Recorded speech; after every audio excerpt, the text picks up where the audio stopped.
ഇന്നത്തെ വീഡിയോ വളരെ എളുപ്പത്തിൽ റെഡിയാക്കി എടുക്കാവുന്ന ഒരു തക്കാളി ചമ്മന്തിയുടേതാണ്. ഇതിനായിട്ട് ഞാൻ തക്കാളിയും സവാളയും അതുപോലെ കുറച്ച് വെളുത്തുള്ളിയും എടുത്തു വെച്ചിട്ടുണ്ട്. ഇനി നമുക്കിത് ചെറുതായിട്ട് കട്ട് ചെയ്തെടുക്കാം. വെളുത്തുള്ളി ഞാൻ കട്ട് ചെയ്യുന്നില്ല, അത് അതുപോലെ തന്നെ അതിലേക്ക് ഇട്ട് കൊടുക്കുകയാണ് ചെയ്യുന്നത്.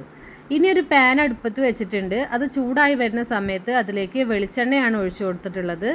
അതിനുശേഷം നമ്മൾ കട്ട് ചെയ്ത് വെച്ചിട്ടുള്ള സവാള ചേർത്ത് കൊടുക്കുന്നുണ്ട്. കൂടെ തന്നെ കുറച്ച് വെളുത്തുള്ളിയും കൂടി ചേർത്ത് കൊടുക്കുന്നുണ്ട്. അതിനുശേഷം ഇത് നന്നായിട്ടൊന്ന് വഴറ്റിയെടുക്കാം. ഈ പാന് പെട്ടെന്ന് തന്നെ ചൂടാവും. അതുകൊണ്ട് തന്നെ ഞാൻ ഇടയ്ക്കിടയ്ക്ക് ഫ്ലെയിം കൂട്ടിയും കുറച്ചൊക്കെയാണ് ഇതൊന്ന് റെഡിയാക്കി എടുക്കുന്നത്. തക്കാളിയും സവാളയൊക്കെ നന്നായിട്ട് വഴറ്റിയെടുക്കണം കേട്ടോ. എന്നാലാണ് ഈ ഒരു തക്കാളി ചമ്മന്തിക്ക് അതിൻ്റേതായിട്ടുള്ള ഒരു ടേസ്റ്റ് വരുള്ളൂ. അങ്ങനെ കുറച്ച് നേരത്തെ പരിശ്രമത്തിനൊടുവിൽ നമ്മുടെ സവാള നന്നായിട്ട് വഴറ്റി എടുത്തിട്ടുണ്ട്. ഇനി അതിലേക്ക് ഉപ്പിട്ട് കൊടുക്കുകയാണ്. ഉപ്പിട്ട് കൊടുത്തിട്ട് ഇത് വീണ്ടും വഴറ്റിക്കൊണ്ടിരിക്കുകയാണ്. നന്നായിട്ട് വഴണ്ട് കിട്ടണം കേട്ടോ. ഏകദേശം നന്നായിട്ടൊന്ന് വഴണ്ട് കിട്ടിയ സമയത്ത് തക്കാളി ഇട്ട് കൊടുക്കുകയാണ്. ഇനി തക്കാളിയും കൂടി ചേർത്തിട്ട് വഴറ്റിയെടുക്കണമല്ലോ. ഇനി ഇവരെ മൂന്നാളെയും കൂടി ഇട്ട് നമുക്ക് വഴറ്റാം.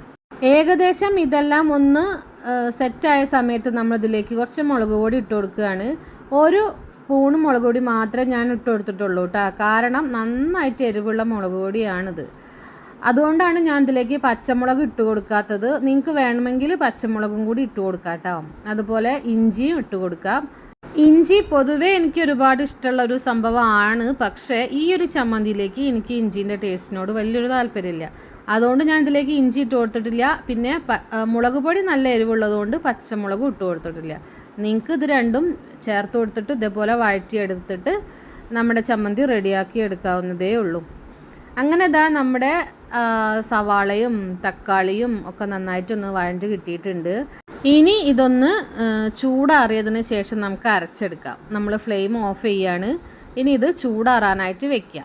കുറച്ച് സമയം കഴിയുമ്പോഴത്തേക്ക് ഇത് ചൂടാറി കിട്ടിയിട്ടുണ്ട്. ഇനി നമുക്കിത് അരച്ചെടുക്കണം. ഇത് അരയ്ക്കാനായിട്ട് ഞാൻ മിക്സിയുടെ ഒരു ചെറിയ ജാർ എടുത്തിട്ടുണ്ട്. അതിലേക്ക് ഈ വഴറ്റിയെടുത്തിട്ടുള്ള സംഭവങ്ങളൊക്കെ കൂടെ ഇട്ട് കൊടുക്കുന്നുണ്ട്. ഒരിത്തിരി വെള്ളം ഒഴിച്ചു കൊടുത്തിട്ട് ഇത് അരച്ചെടുക്കാം. നമുക്ക് ചമ്മന്തി ലൂസായിട്ടുള്ള സ്ട്രക്ചറിലാണ് വേണ്ടതെങ്കിൽ കുറച്ചധികം വെള്ളം ഒഴിച്ചെടുത്തിട്ട് ആക്കാം. എനിക്കിത് കുറച്ച് തിക്കായിട്ട്, എന്നാൽ നല്ല തിക്കും അല്ല നല്ല ലൂസും അല്ല, ആ ഒരു പരുവത്തിലാണ് വേണ്ടത്. അതുകൊണ്ട് ഞാനിതിലേക്ക് ഒരിത്തിരി വെള്ളം ഒഴിച്ചു കൊടുത്തിട്ട് അരച്ചിട്ടുണ്ട്. ഇനി നിങ്ങൾക്ക് തിക്കായിട്ടാണ് വേണ്ടതെങ്കിൽ ഇതിലേക്ക് വെള്ളം ഒഴിക്കേണ്ട ആവശ്യമില്ല. നന്നായിട്ടൊന്ന് അരച്ചെടുത്താൽ മാത്രം മതിയാവും. അപ്പോൾ ഇതാണ് എൻ്റെ ഇഷ്ടപ്പെട്ട ചമ്മന്തിയുടെ കൺസിസ്റ്റൻസി എന്ന് പറയുന്നത്. കണ്ടില്ലേ, ഈ ഒരു പാത്രത്തിലേക്ക് ഇങ്ങനെ ഒഴിച്ചു കൊടുത്താൽ ഇതിലേക്ക് ഇങ്ങനെ പോകുന്ന ഒരു രീതിക്കാണ് വേണ്ടത്. എനിക്കിതാണ് ഇഷ്ടം. പലർക്കും പലതരത്തിലാണല്ലോ ഇഷ്ടങ്ങൾ ഉണ്ടാവുക. ചില ആൾക്കാർ ഇത് വറവ് ഒഴിക്കാറുണ്ട് കേട്ടോ.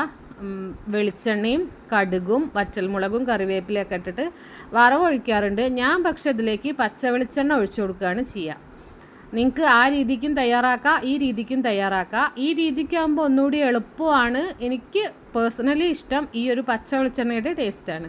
നിങ്ങൾ ഈ ഒരു ചമ്മന്തി ഇതുവരെ തയ്യാറാക്കിയിട്ടില്ല എന്നുണ്ടെങ്കിൽ ഒന്ന് തയ്യാറാക്കി നോക്കുക. എന്നിട്ട് അഭിപ്രായം അറിയിക്കുക. വീഡിയോ ഇഷ്ടമായിട്ടുണ്ടെങ്കിൽ എൻ്റെ ചാനൽ ഒന്ന് സബ്സ്ക്രൈബ് ചെയ്ത് സപ്പോർട്ട് ചെയ്യണേ.